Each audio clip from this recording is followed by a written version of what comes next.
မီးခလုတ်တစ်ခုကိုပိတ်လိုက်တယ်လို့မျိုးအမျိုးသားတွေရဲ့တုပ်ပိုးထုတ်လုပ်မှုကိုခဏတစ်ဖြုတ်ရက်တန့်ထားလို့ရမယ်နီလန်တစ်ခုရှိလာပြီဆိုရင်ခင်ဗျားတို့ယုံမလားအခုသိပ္ပံပညာရှင်တွေကကဘာပေါ်မှာဆယ်စုနှစ်ပေါင်းများစွာရှာဖွေနေခဲ့တဲ့အမျိုးသားတားဆီးရဲ့အဖြေမှန်ကိုရှာတွေ့သွားပါပြီဒါဟော်မုန်းဆေးမဟုတ်ခွဲစိတ်စရာလည်းမလိုဘူးဈေးဖြတ်လိုက်တာနဲ့ကလေးပြန်ရနိုင်တယ်ဒီမော်ခလုတ်ကဘလို့အလုပ်လုပ်တာလဲဆက်ကြည့်လိုက်အားလုံးပဲမင်္ဂလာပါကျွန်တော်တို့ရဲ့ channel ကနေပြန်လဲကြိုဆိုပါရစေဒီနေ့မှာတော့ Cornell တက္ကသိုလ်ကသိပ္ပံပညာရှင်တွေ6နှစ်ကြာအောင်သုတေသနလုပ်ပြီးရှာဖွေတွေ့ရှိထားတဲ့ Meal Birth Control Breakthrough ကြောင့်ကိုတင်ဆက်ပေးသွားမှာပါဒီဗီဒီယိုမှာတုပ်ပိုးတွေကိုဘယ်လိုနည်းနဲ့ရပ်တန့်ထားတာလဲဘေးထွက်ဆိုးကျိုးရှိနိုင်သလားဆိုတာတွေကိုသိပ္ပံနည်းကျအသေးစိတ်ရှင်းပြသွားမှာမို့အဆုံးထိကြည့်ရှုဖို့ဖိတ်ခေါ်ပါတယ်လက်ရှိမှာအမျိုးသားတွေအတွက်ကလေးမရအောင်တားနိုင်တဲ့နည်းလမ်းကအဓိက2ခုပဲရှိတာပါကွန်ဒုံးသုံးတာနဲ့သားကြောဖြတ်တာ vasectomy ပါဒါပေမဲ့သားကြောဖြတ်တာကခွဲစိတ်မှုလုပ်ရတယ်လို့နောက်ပိုင်းမှာကလေးပြန်လိုချင်ရင်လည်းပြန်ဆက်ဖို့ကအရန်ခက်ခဲပြီးမတိကျတဲ့နည်းလမ်းဖြစ်နေပါတယ်ကျွန်တော်တို့မြန်မာနိုင်ငံမှာဆိုရင်သားကြောဖြတ်ဖို့ဆိုတာကိုအမျိုးသားအတော်များများကခွဲစိတ်ရမှာကြောက်တာရောယောက်ျားပြည်သားမှုရော့သွားမှာစိုးရိမ်တာကြောင့်ရောလုပ်လို့ရှိကြတယ်ဒါဆိုရင်သိပ္ပံပညာရှင်တွေကဘလို့အဖြေရှာလိုက်တယ်လဲ JQ1 ဆိုတဲ့မော်ဆန်တဲ့ molecule Cornell တက္ကသိုလ်ကပညာရှင်တွေက JQ1 လို့ခေါ်တဲ့ molecule လေးကိုအသုံးပြုခဲ့ကြပါတယ်ဒီ JQ1 ကတုပ်ပိုးတွေဖြစ်ပေါ်လာဖို့အဓိကကျတဲ့ meiosis လို့ခေါ်တဲ့ cell ကွဲပွားမှုဖြစ်စဉ်ကိုတွားပြီးယာယီရပ်တန့် block လိုက်တာပါအဓိကကတော့တုပ်ပိုးစက်ရုံကြီးကိုလုံးဝဖျက်ဆီးပစ်တာမဟုတ်ပဲထုတ်လုပ်မှုကိုပဲ pause လုပ်ထားတဲ့သဘောပါပဲဒီနည်းလမ်းကတကယ်ရောစိတ်ချရလား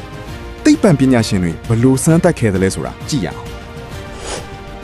6နှစ်ကြာစမ်းသပ်မှုနဲ့ရလာသုတေသနအဖွဲ့ဟာကြွက်တွေနဲ့6နှစ်ကြာအောင်စမ်းသပ်ခဲ့တာပါကြွက်တွေကို JQ1 ဆေး3ပတ်ကြာတိုက်ကျွေးတဲ့အခါတုပ်ပိုးထုတ်လုပ်မှုလုံးဝရပ်တန့်သွားတာကိုတွေ့ရပါတယ်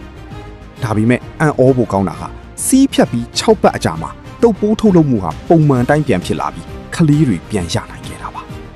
အဲ့ဒီကနေမွေးလာတဲ့ကြွက်ကလေးတွေဟာလေလုံးဝကျန်းမာတန်ဆွမ်းကြပါတယ်နောက်ပြီးဒီနီးလန်းကတခြားတားဆေးတွေနဲ့ဘာကွာသလဲဆိုရင်ဟော်မုန်းမပါဝင်ခြင်း non hormonal အရင်ကအမျိုးသားတားဆေးတွေထုတ်ဖို့ကြိုးစားခဲ့ကြပေမဲ့အောင်မြင်မှုမရခဲ့တဲ့အကြောင်းရင်းကဟော်မုန်းကိုတွားထီလို့ပါဟော်မုန်းဆေးတွေကအမျိုးသမီးတွေမှာလိုပဲစိတ်မူမမှန်တာဝလာတာစတဲ့ဘေးထွက်ဆိုးကျိုးတွေရှိတတ်ပါတယ်ဒါပေမဲ့အခု JQ1 နီလန်ကဟော်မုန်းကိုမထိပဲတုပ်ပိုးဆဲကိုပဲဓာတ်ရိုက်ပြစ်မှတ်ထားတာဖြစ်လို့ဘေးထွက်ဆိုးကျိုးနည်းနိုင်တယ်လို့ဆိုပါတယ်ဒါဆိုရင်အနာဂတ်မှာကျွန်တော်တို့ဒီဆေးကိုဘယ်လိုပုံစံနဲ့မြင်ရနိုင်မလဲအနာဂတ်ရဲ့အလားအလာဒီနည်းပညာသာလူတွေမှာအောင်မြင်ခဲ့ရင်အနာဂတ်မှာ3လတစ်ခါထိုးရတဲ့အသားဆေးပုံစံမျိုးဒါမှမဟုတ်အရေပြားပေါ်မှာကက်ထားယုံနဲ့တင်အလုံးလုံးမဲ့ကက်ခွာ page ပုံစံမျိုးနဲ့ထွက်လာနိုင်ခြေရှိပါတယ်ဒါဟာတကဘာလုံးကမိသားစုစီမံကိန်းတွေအတွက်တကယ့်ကိုတော်လှန်ရေးတစ်ခုဖြစ်လာမှာပါအခုနပြောခဲ့တဲ့ JQ1 ဆိုတဲ့ molecule ဟာတကယ်တော့ကလေးမရအောင်တားဖို့အတွက်ထုတ်ထားတာမဟုတ်ဘူးဆိုတာခင်ဗျားတို့သိပါသလား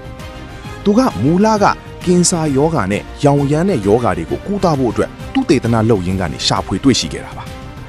သိပ္ပံပညာရဲ့အံ့ဩစရာကတဏှာအတွက်ရည်ရွယ်တဲ့အရာကနောက်တဏှာမှာအသုံးဝင်သွားတတ်တာပါပဲ